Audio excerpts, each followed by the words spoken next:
And we can welcome Indian Minister of Foreign Affairs, Jaishankar, and German Minister of Foreign Affairs, Mr. Wadephul. Yes, I've been practicing. Our topic this afternoon is navigating uncertainty in a world in disarray. These are pretty dramatic words that we have here. And I was wondering whether I might start by getting your reaction to this morning's speech by Secretary Rubio, and whether you think that it's added or reduced a little bit of uncertainty. Minister Wadephul. Yeah, thank you. Thank you for having me. Good morning, everybody. Yes, this was, I would really admit, this was the speech I expected from Secretary Rubio. I think both of us know him for a longer time. We know where he is. We know that he's a true partner. We know, especially with regard to the congressional delegation we can welcome here in Berlin, that we have really true partners in the United States of America. So I would really say we have, of course, a common ground. We have a big story made in history. He was looking back and saying, okay, we overcame the whole situation in the Cold War. The Iron Curtain fell. Germany was reunited, and this is also the root cause of all of that was that we had a strong position that the United States were with us, were with Germany, and this was, I would really say, the precondition for everything. And the most important sentence for me was, let's do it again. So he was looking forward. This is good. This can be, again, a success story. Both of us have to contribute to it. We have our positions. Sometimes we differ. But I would also say, if we talk about uncertainties, besides this, for Germany and for Europe, it's absolutely clear. We need new global partners. As I'm sitting here next to my friend Jaish, I would say India is one of the most important partners for Germany. We will come to it later on, I assume, but this is absolutely clear. Europe has really actively to seek for new global partners who share our values, firstly, and of course who share our interests. And as far as I see, there's really a readiness. There are a lot of countries interested in having kind of partnership with that, not a concrete alliance as NATO is, but also a partnership. So this is what we are striving for. I want to come back to that point, but let me get your reaction first, Minister. Well, what you heard this morning. Yes, to be fair, I was just coming in. I was just landing in at that time. I listened to parts of that speech. That is a very diplomatic answer. No, but it happens to be true. So it happens to be true, but no, but look, my sense of the parts I heard was that he was capturing both the change as well as a degree of continuity and a degree of reassurance. I mean, that was how I heard it, which was not change as something which was a very abrupt, a complete departure from everything, but really making the point that, look, a lot of things need to reflect the transformations which are underway, and that the US itself had changed and was going to approach a lot of issues and organizations and situations differently from the past. So I mean, to me, there was both sides of it, the continuity side and the change side. And frankly, in many ways, I think, as Johann said, it conforms to what I've heard from Secretary Rubio over the last year. I think, given all the sessions that we've had so far at Munich, the theme is that we are going into some new world order. I wonder whether you could both define it a little bit for me, but also, how do you navigate it, Minister Wadephul? I would still say, and this was also I would say, a very clear message from Secretary Rubio that we have to beware and we have to stay and stick to our international rules-based order, which is, of course, in first line the United Nations. This is our board of peace, and we keep it like that. We have, of course, to reform it. We have to make it more effective, as Rubio said this morning, and of course, UN has to deliver. And not only to stand at the sidelines. And we are absolutely clear, we are supporting the UN80 process. We as G4 alliance, together with Brazil and Japan, are very much in favor of giving the United Nations a face of the 21st century, and not only reflecting what was after the Second World War. So this is still the framework we are working in. And of course, as I said before, besides these clear alliances we do have, we are a member of the European Union, we are a member of NATO, we are looking for global partners with whom we want to work more concretely, more effective, more closely together. And India is a very best example for that. And so that was a deeper reason that Germany was very, very active in bringing the free trade agreement to a success. So this must be music to your ears, but then you've been hearing for many, many years that there has to be a reform of the UN, and particularly a reform of the UN Security Council. Do you think that that is a more viable or a more likely outcome? I think it's a more urgent outcome, urgently needed outcome. But I'd like to kind of walk back a little bit to your question to Johann. You know, look, all said and done, we've had an order, we still have an order. It's messy, it's imperfect, it has a lot of room for betterment, but it's still there, you know. And we've seen that change happening. I mean, at one level, some parts of it have been very gradual and progressive, but the last 5 years, there have been a series of shocks which have accelerated that. I think COVID was a shock. The conflict in Ukraine was a shock. What's happening in the Middle East was a shock. So, even in Europe, some years ago, Brexit was a shock. And now the change in the stance of the United States, I think, as the most powerful country, and the rise of China and the impact that it's had on international systems and practices. I think all of this, it's like it's building. And suddenly the cumulative impact of that is hitting us all. So we are today, it's not, I know the last year has been a very dramatic year, but I would still argue it's not just last year. It's really been building over the last decade, particularly over the last 5 years. And we don't have an answer. I mean, what we are seeing is the impact of it on the international system. And now we are saying, okay, how does it take the shock? What will happen? It will take time. But to the extent I can give you a kind of an analytical concept to deal with it, I would say, its world is heading towards greater multipolarity, that there will be many more independent or autonomous centers of decision-making. Probably the most interesting for many of us is Europe, because we have seen, in some ways, a sort of a strategic reawakening of Europe in the last few years. So what Europe does with itself, how does Europe relate to others, is very important. So this, in that context for us, when we looked at all the big polls, I think the one which was most under-realized was our relationship with Europe. And within Europe, in fact, in many ways, our relationship with Germany. And if I were to say what has changed in the recent past, we've had really two big back-to-back events in India. The visit of Chancellor Merz. I think it was his first visit to Asia.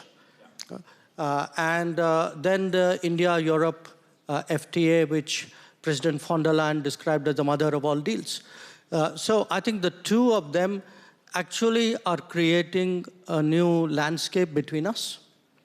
And we hope to take it forward. But I would just add one last point that, the relationships don't happen just by visits and agreements and headline news or even discussions here. They need a lot of comfort building. At different levels in the systems, people need to know each other, call each other, discuss with each other, throw ideas at each other. And we need India and Europe and India and Germany to work to build that level of comfort, which I think is eminently feasible. And that's really what I see as the task before us. Do you think that if, Minister Wadephul, do you think that 2-3 years ago, you would not have had such a deepening relationship with India? And to what extent is this relationship part of the way that you are thinking about China? No, to be honest, 2 or 3 years ago, I wouldn't have expected that we would come to that very level of cooperation between us and between the European Union and India as well. As Jais correctly said, we're just building up a new center of sovereignty here in Europe. And of course, he referred to the shocks we had in the last years. And of course, the last one was only Greenland. Before that, of course, the Russian war of aggression and so on and so on. We all remember that. And the conclusion from our side was that really we have to bring Europe to a new level in the decision-making process, to come to a qualified majority voting, to be really able to act when it comes to foreign policy, and also with regard to our enlargement process. The Chancellor just yesterday answered to a question from the Western Balkans that we are very open to the enlargement process. And we are not only looking to the Western Balkans, but perhaps also to other countries, not only in the East, but also perhaps in the North. So, and India, of course, was always, I would say, on our radar, but it was, we oversaw sometimes the opportunities which are laying ahead. And when we realized that, I think we made steps forward. And we know each other for some times, not only we personally, but also our governments. And this is a longer line, which also former governments in Germany took. And for that very reason, there was a common ground. And I would like to quote my friend Jais with a very important sentence, which makes perhaps clear. And he said, quote unquote, "Predictability today carries a huge premium in global politics." And this is so true. And I think perhaps it needed these shocks that we were aware that we know where India is and that you are predictable and that we trust you, and vice versa perhaps. And so this initiated what happened. And this, of course, makes a categorical difference to China. We are both democracies. We have freedom of speech. We have rule of law. And that, of course, means really a lot for us. And so India is a very different partner to us compared to China. Mr. Jaishankar, when one of your themes has been strategic autonomy. Following the recent agreement with the US, the trade agreement where you are now forced to wean India off of Russian oil, does that not impact your strategic autonomy? Because that's how you were explaining it in the past. No, look, I think, one, we are very much wedded to strategic autonomy because it's very much a part of our history and our evolution. And it's... But can you exercise the strategic autonomy today as much as you want? No, well, we do, and we've always done. I think, it's something which is very deep, and it's something which cuts across the political spectrum as well. Where the energy issues are concerned, look, this is today a complex market. I think oil companies in India, as in Europe, as probably in other parts of the world, look at availability, look at costs, look at risks, and take the decisions that they feel is in their best interest. So I would say, and we have a position which on that. So I don't want to rehash the polemics of that. I think that phase has passed. Today, when coming to Munich, very honestly, I'm kind of coming here in the afterglow of an India-EU FTA and a very successful visit of Chancellor Merz. So I would rather, look, we are not in 22, we are not in 23, we are not even in 25. So many things are changing, and so many of us are doing our calculations and recalculations. It's important for us to say, what are the touch points, what are the common grounds, where is it we can strengthen each other? We would not, we talk to each other quite often. We would not necessarily agree on everything, but I do believe that by doing that, and if there is an inclination to find common ground and overlaps, that would happen. But if the bottom line of your question is, would I remain independent-minded and make my decisions, and would I make choices which sometimes may not agree with your thinking or his thinking or somebody else's thinking out there? Yes, it can happen. This is a question for both of you. Is this new world order that's emerging one in which there are coalitions that get formed for specific issues, whether sometimes it works for trade, sometimes, and this is the sort of the Mark Carney view of the future? I would say yes. Coalition is perhaps a good phrase, not alliances, but specific coalitions.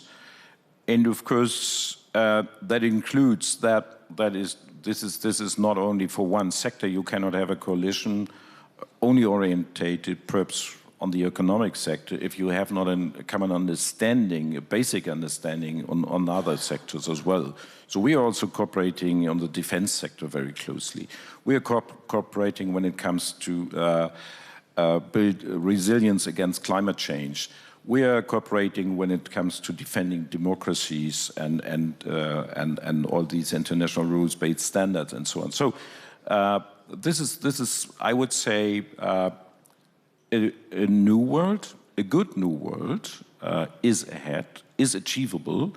Of course, we have to strengthen our efforts. The EU has to be to become capable to be effective on the world stage. We're working on that, as I just said. But for Germany, it's absolutely clear that we are looking beyond Europe, and not only over the Atlantic Ocean to the west. Where are our partners? Where are possible partners on other continents? And we are finding them. This is the fortunate situation we're in. This has often been India's strategy. Yes. I obviously, like most of us in the room, followed Prime Minister Carney's speech in Davos with a lot of attention. But bear in mind, Carney is speaking as the Prime Minister of an alliance country, of a treaty partner. And for a treaty partner, in a way, this is new ground that he's breaking. Whereas for a country like India, which never went into that kind of, treaty-based relationships or alliances, we've been in that frame of mind for a long time. That is part of the strategic autonomy thinking, belief that I spoke to you about. So if you look at it, we have Quad, which is with the US, Japan, Australia, very important in the Indo-Pacific. We've had BRICS, originally with Brazil, Russia, China, then South Africa, now 5 more are added on. We have a number, if I actually count them, I think we have probably more than 20 of these trilateral or more than trilateral combinations.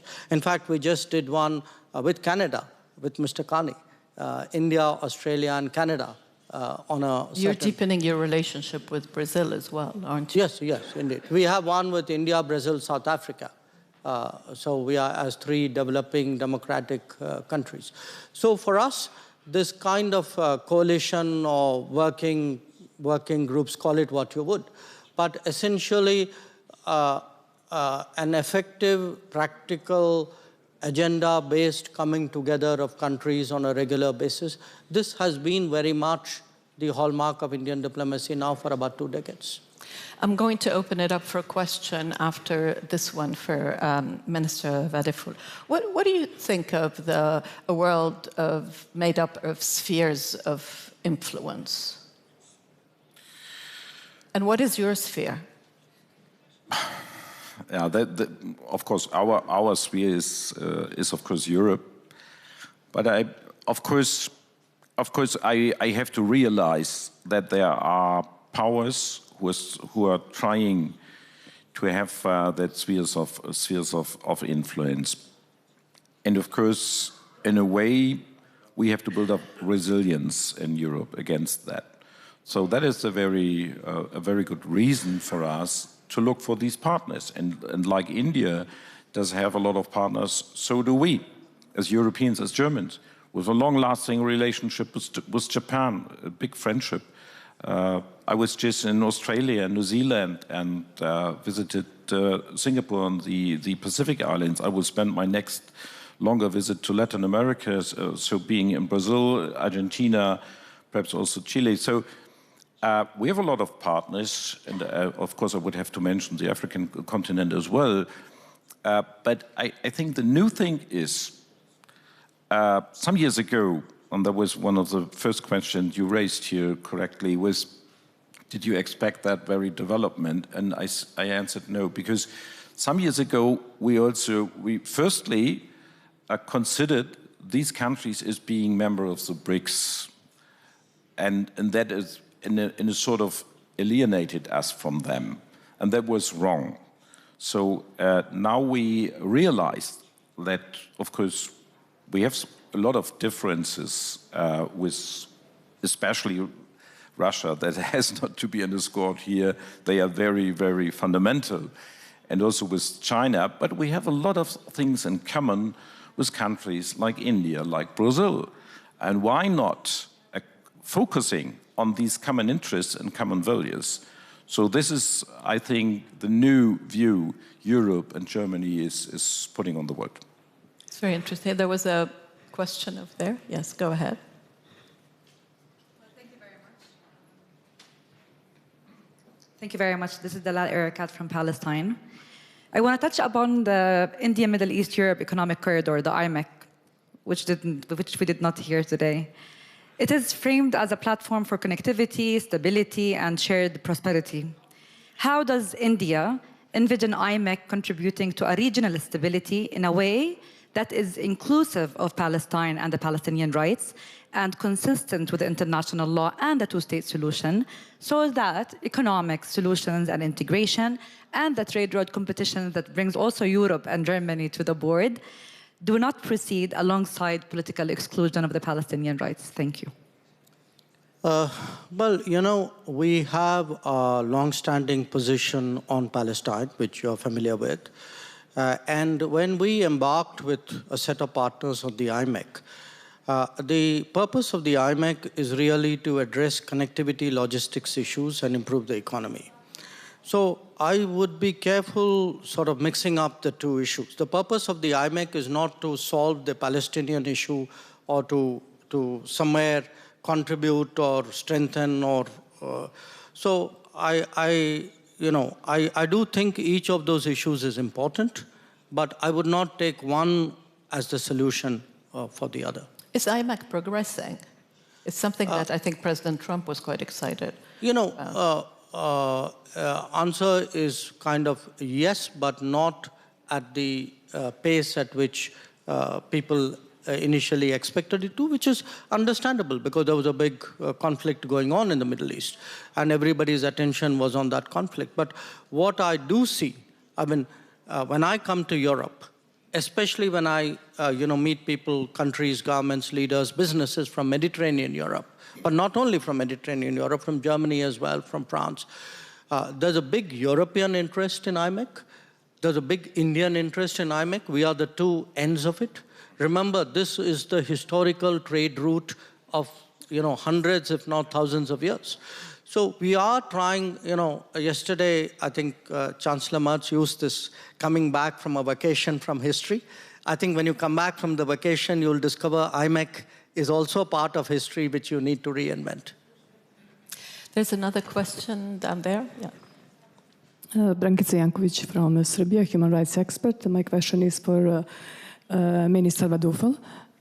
You are also well known as credible and reliable leaders, and I cannot agree more what you quoted about predictability. And my question is, maybe for $1 billion, how to ensure, how to promote and ensure that predictability became a special value on the global level? How to do that? And what do you see, what was the biggest, maybe perhaps mistakes EU made last 2 years in relationship within the other partners? Those are two big questions. I think predictability, I think you have to give an example in predictability, and you should work together with other partners who live for that very standard. And we have to defend what we called the international rules-based order, especially the UN system. So I would say if we are clear with that, and we work together with partners who are also predictable, I would say we bring more certainty to the world order, which is so much needed. And also we should address if this was violated. And this perhaps could be the task for the European Union to be more clearer in the future. There are some occasions, if I remember, if I look back the last 2 years, of course, where we could have been clearer. A good example, perhaps put it this way, was our reaction on, of course, the Greenland issue in the last few weeks, where Europe was absolutely clear where we are, and the Chancellor just reiterated it yesterday, that we are, of course, defending the sovereignty of the Kingdom of Denmark and of Greenland, as we were defending and are defending the sovereignty of Ukraine. So this, we cannot be divided on these issues, but we have to be clear and we have to be sustainable on these questions. I think we can take one last question. Oh, sorry, it's the gentleman at the back. Sorry.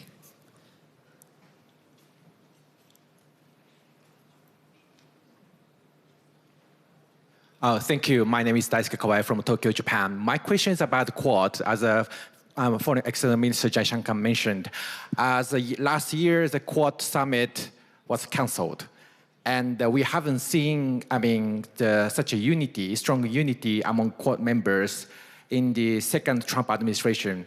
Do you see possibly, or the Quad unity will be sustainable in the Trump second administration? Thank you. Just a point of correction, I wouldn't say the Quad summit was cancelled because it was never specifically scheduled. It didn't take place, yes, that's correct. But at the same time, I would point to the fact that the first meeting which Secretary Rubio held the day he became Secretary of State was the Quad Foreign Ministers meeting. And then he did a meeting again in July in Washington, for which all of us went. So we actually had 2 Quad Foreign Ministers meeting, and I want to assure you that the other parts of the Quad, the various mechanisms, all of those are going on. So the fact that the Quad did not take place at the summit level itself, I wouldn't overread read it. So do stay tuned. Thank you very much indeed for both of you, and we will be watching this budding relationship back at the FTA. Thank you.